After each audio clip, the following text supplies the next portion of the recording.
Olá, Taubaté.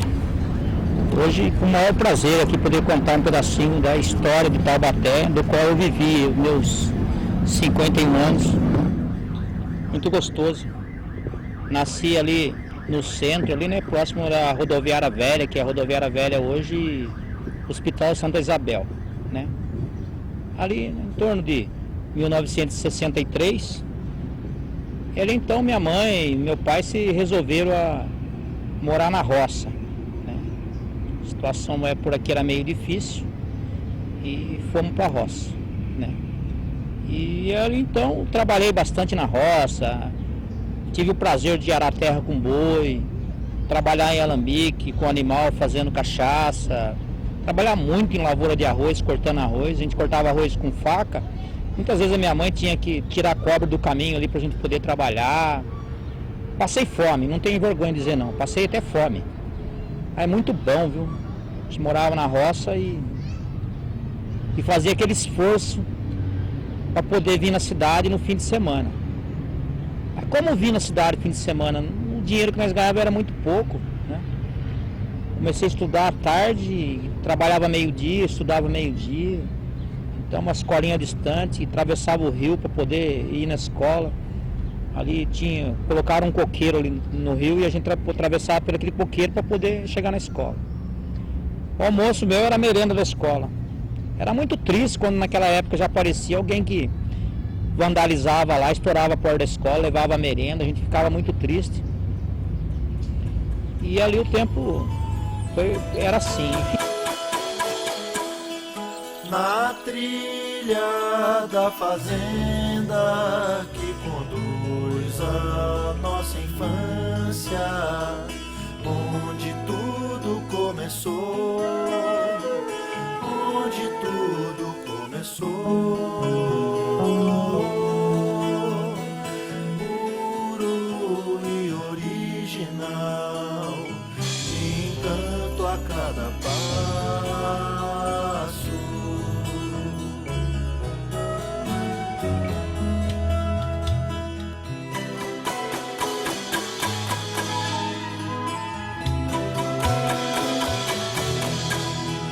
Vai no mato, arranca e deixa pra secar um pouco no sol. Um manojo de sapé, um manojo de sapé, cinza e natural, não gotera nessa casa. Fim de semana a gente fazia uma força para vir na cidade. Aí vir na cidade era muito bonito, né? Quando a gente às vezes descuidava um pouco do horário, assim, até a gente pegar uma condução, às vezes tinha que ir a pé, as luzes acendiam. Que coisa mais linda ver aquela luz, né? A gente morava no sítio, não sabia o que era energia elétrica, morava na roça, né? Era banho muitas vezes numa bica, né? Esquentava a água na chaleira, no fogão de lenha. Mas aí na cidade a gente vinha para conseguir as coisinhas, né? Parada principal quando chegava, ia chegando no centro, né? Naquele tempo não tinha essa avenida bonita que é hoje, chamada Avenida Faria Lima. Ainda era uma avenida chamada Cavaro Canguera. E ali muitas vezes parava, quando eu estava junto com meu pai, até que a gente vinha na venda, parava, esperar aquele gado passar, né? Já pensou que maravilha? Tudo parado, sossegado, de repente vinha aquela boiada, né? Aí passava a boiada assim e a gente descia. A passagem muitas vezes passava no bar do Sorvilino, saudoso Sorvilino, ali na ponte do Correia. Ali a gente entrava rasgando um mato, na onde hoje é o clube da associação, aquela avenida bonita ali, né? Chamada Juca Esteve, né? Aquele tempo ali, o Juca ainda não tinha passado por ali não, Juca Esteve, né? Naquele tempo ele não tinha passado por ali. E cheguei a ver ali o pessoal fazendo terraplanagem naquela época, fazer o clube da associação. Demorou para fazer, né? Fez aquele buraco e ali parava a água, o pessoal vinha tomar banho ali, a criançada. Andando por ali, por aqueles trilhos, a gente chegava até o mercado municipal. Antes do mercado municipal tinha um ponto de devoção, aquele ponto de alegria, era tomar a água da bica do bugre. Ali nós tomava a água da bica do bugre, muitas vezes molhava o rosto, tirar o suor do cansaço. Eu andando por ali, naquele tempo da roça, cabelo tudo armado, roupa amassada, alguns remendos que a minha mãe fazia com a mão. Por muito custo apareceu uma maquininha de mão lá, que na energia elétrica jamais a gente imaginava quando ia chegar. E ali o meu prazer, a minha alegria, era carregar a bolsa. Chegava naquelas senhoras famosas que tinha por ali e pedia para elas se podia carregar a bolsa.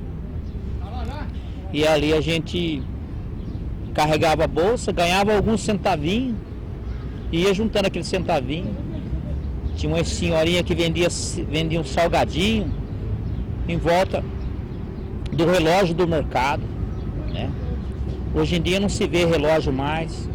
Quando você quer ver um relógio, você tem que dar uma volta na Berganha, ver um relógio quebrado lá, o outro vendendo um relógio que nem é desse país mais. A gente tinha um relógio, em volta do relógio era como se fosse uma piscina seca.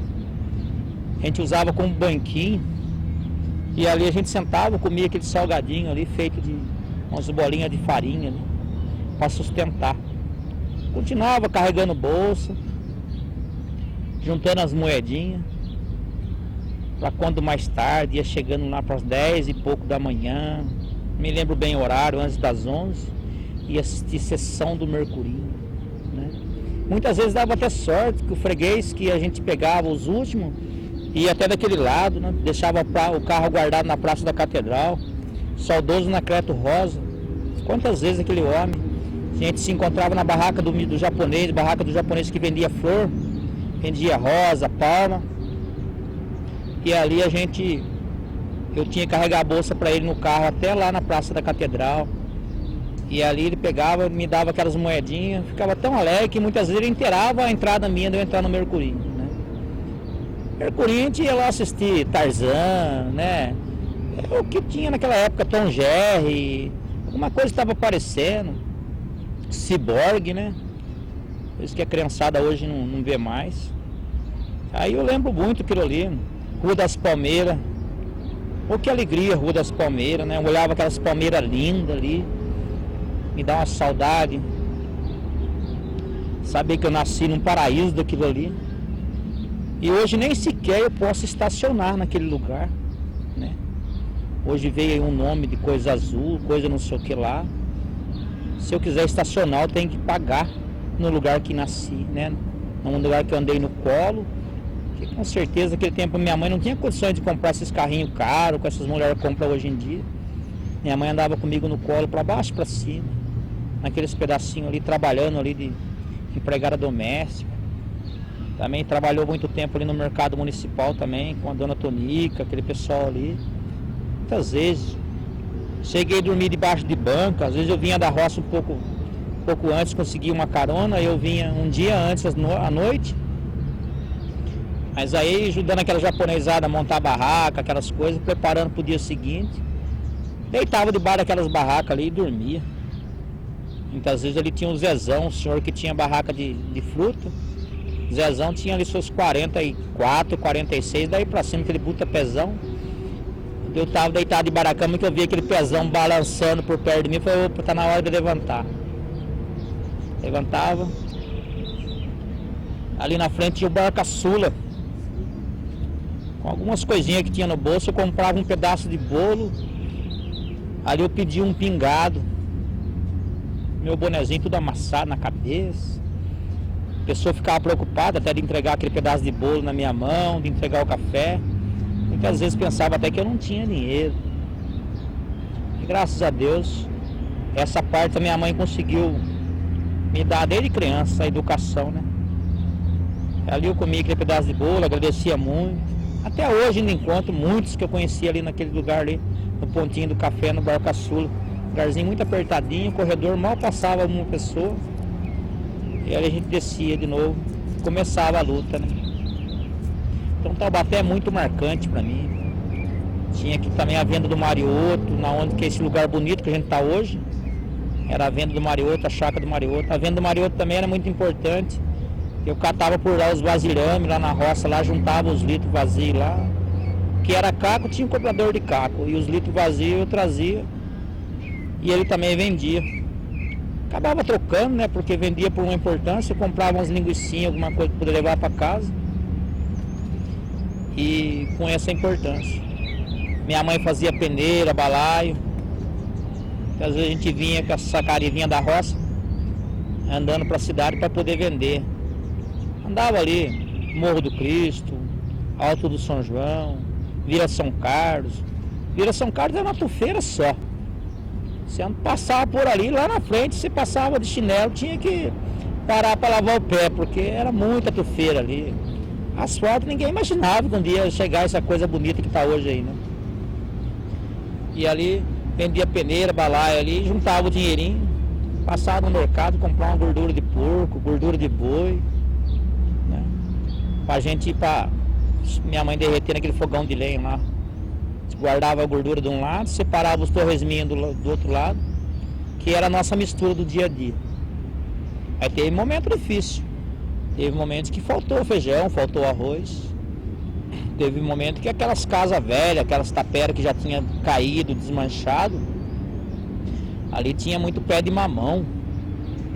E ali a gente ia ali, pegava aqueles mamãozinhos verdes lá, tirava a casca dele, cozinhava como se fosse um chuchuzinho ali com sal e comia. Aí era uma delícia aquilo ali, viu? Muito bom. Povo feliz, viu? Povo puro, povo feliz. Não tinha cama de MDF, essas camas de madeira rica que tem hoje não. Era tarimba. Tarimba, para quem não sabe, é 4 ganchos de estilingue, só que o cabo é maior. 4 ganchos fincados no chão, chãozão batido assim, uns bambu atravessados. E ali a gente enchia dos colchão, saco de estopa, enchia eles de capim ali. Nossa, os primeiros dias era uma alegria, aquilo ali era tão macio. Aí depois ia emprastando, ficava cansado, aí tinha que sair pro mato procurando de novo capim e encher. Mas muito gostoso, viu? Taubaté caiu muito nessa época, muito puro, muita pureza. Taubaté era o Taubaté de se encontrar, dar um bom dia, né? Dar um boa tarde, um boa noite, assim. Podia até puxar uma prosa, sentar, né? Para aqueles que tinham costume de fumar o seu cigarro ou o seu cachimbo ali, naquelas praças da catedral ali, como muitas vezes sentei ali com o Nelson Botossi, com mais aquele pessoal ali. E lembrar muito isso aí, era um povo puro. Hoje a gente não pode cumprimentar mais, a gente não pode nem dar um bom dia, nem dar um boa tarde mais, fica difícil. As coisas vai apertando de uma certa maneira. Eu tenho vontade que Taubaté se torne uma cidade calma, né? Esse povo que não é do bem, que passe longe, né? Atravessa reto pela Dutra. Não sei lá pra onde, que não sei nem pra quem mandar, que a gente não quer pra gente e não quer pra ninguém, né? Mas é muito bom a gente poder lembrar essas coisas, né? Então, vai indo, a gente vai marcando a vida da gente. É um mapa que eu tenho na minha vida, viu? Desde que eu me conheço por gente, desde a época que eu parei de gatinhar e comecei a andar. Não esqueço, não. Taubaté, Mercadão me marcou bastante. Mercadão tem uma história muito bonita, que faz parte da minha vida. É difícil de contar, viu? É muito difícil de contar. Mas Taubaté, na época eu carregava bolsa, eu nunca me preocupei assim de me arrumar. Minha mãe cortava cabelo só na tesoura. O pessoal falava que ficava uns caminhos de rato, uns negócios lá, eu não esquentava muito o cabelo. Eu demorava para cortar o cabelo. Eu ali carregando, como eu já contei, que eu estava carregando bolsa e juntava umas moedas. E logo quando inaugurou uma lanchonete bonita lá dentro, lanchonete do saudoso Cesário no Guti, como todo mundo conhece aquela família, uma família que faz parte da minha também. Tenho um orgulho muito de dizer isso aí. Eu entrei ali dentro ali, naquela época ninguém me conhecia, né? Eu era simplesmente um rapazinho de qualquer jeito que estava carregando bolsa, ninguém sabia da minha vida. E ali eu cheguei naquela pastelaria para pedir uma coxinha, a menina ficou tão preocupada comigo que ela achou que eu estava pedindo a coxinha. Ela falou assim, você tem dinheiro? Aí eu falei assim, tenho, ranquei as moedas, coloquei no balcão, ela contou e me deu a coxinha. Que delícia de coxinha, hein? Aquela coxinha me marcou bastante aquilo ali. E ela não quis me humilhar, ela ficou preocupada comigo. Mas o tempo passou. O tempo passou. As coisas foram melhorando, eu fui crescendo. E aí comecei a trabalhar uma época no carrinho de lanche. Carrinho de lanche lá do Cacá. Trabalhando pro Cacá, e chegou uma hora eu conversando com o Cacá, eu falei, Cacá, eu vou trabalhar pra mim. Comprei um carrinho de lanche, comecei a trabalhar pra mim ali na Praça Santa Terezinha. Que Praça Santa Terezinha, hein? Quem conheceu Santa Terezinha há 40 anos atrás aí, que coisa linda, hein?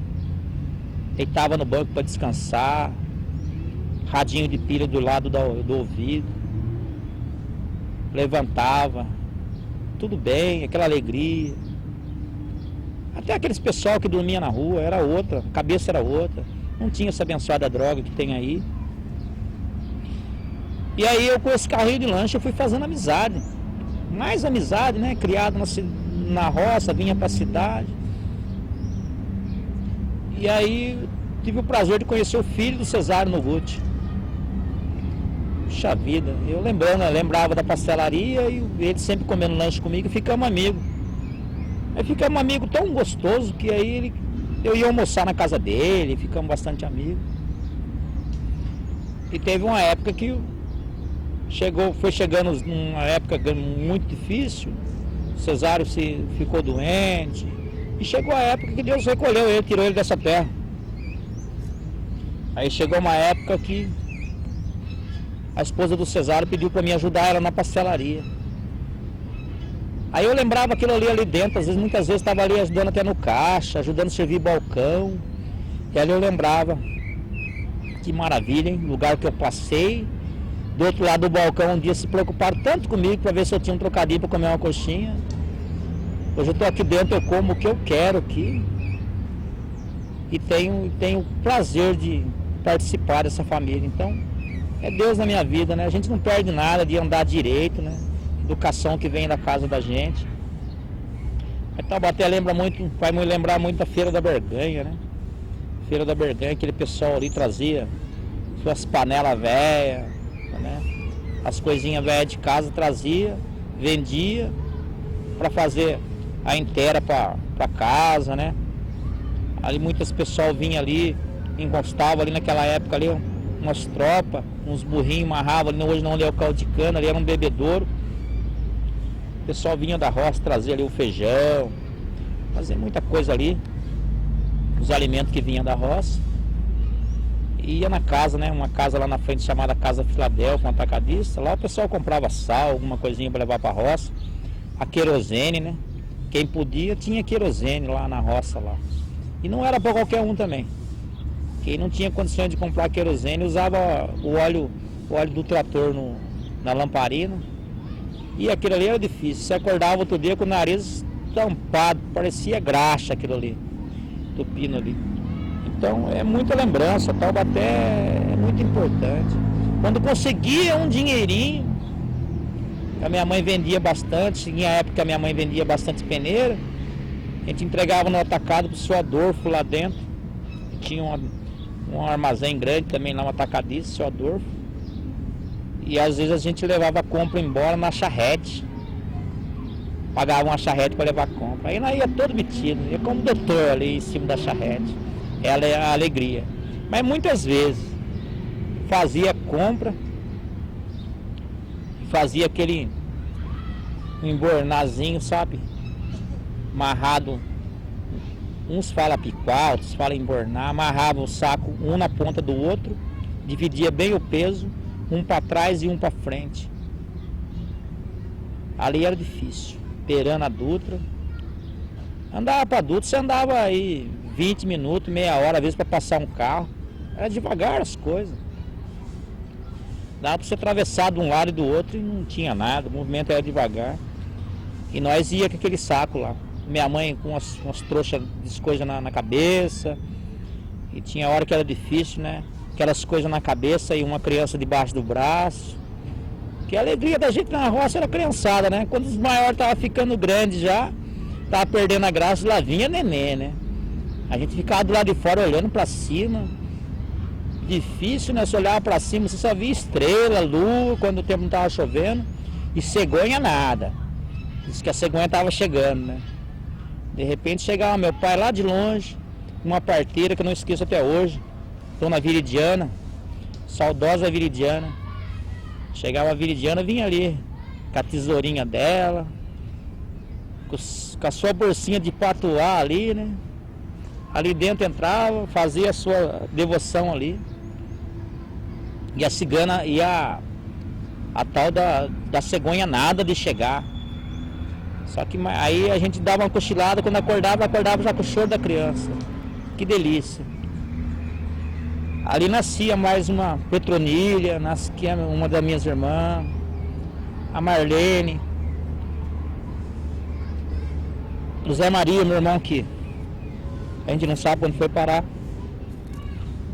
E a minha mãe, por poucos dias ali de resguardo, levantava ali, passava a mão no fogão de lenha ali tinha um tal de picumã ali.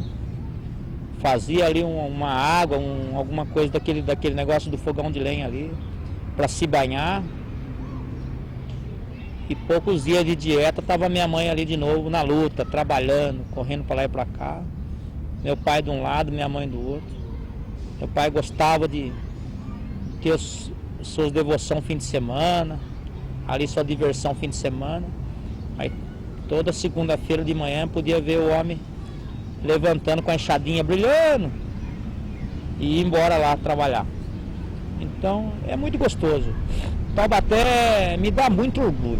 Eu não tenho muito o que falar de aumentar do que passei na minha vida. É difícil contar, gente. É muito difícil contar. Você chegar assim, ficar faminto quando vê um pão, né? Ficar faminto, você vê aquela alegria, você vê um pão. Hoje em dia você vê gente jogando pão fora, né?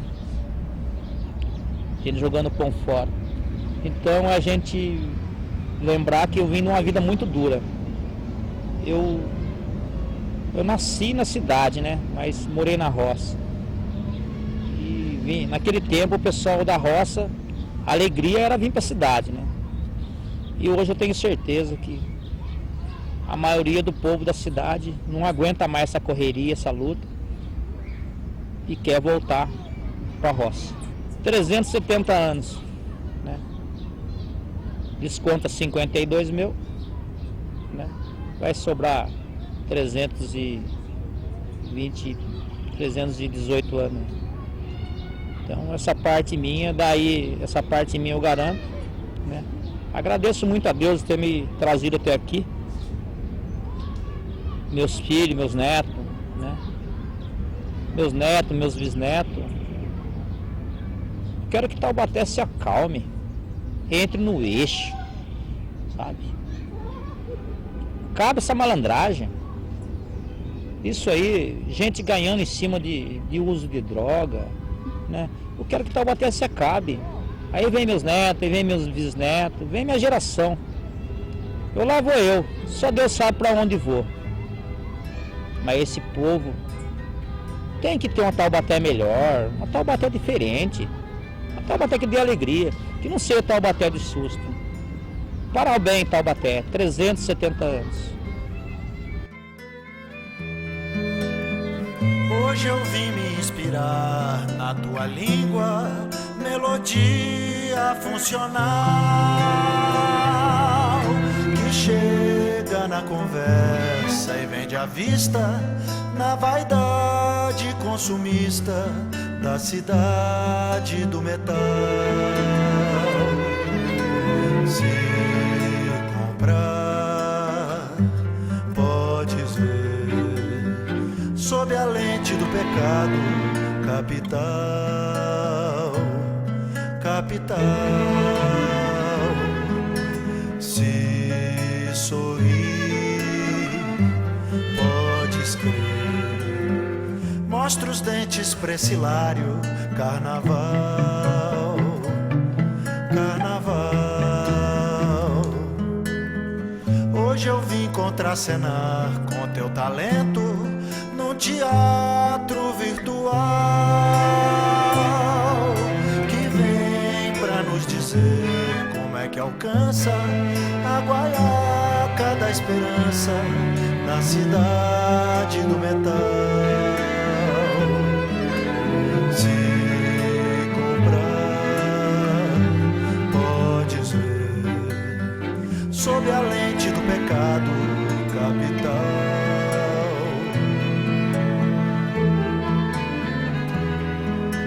Se sorrir, podes crer. Mostra os dentes pra esse hilário carnaval.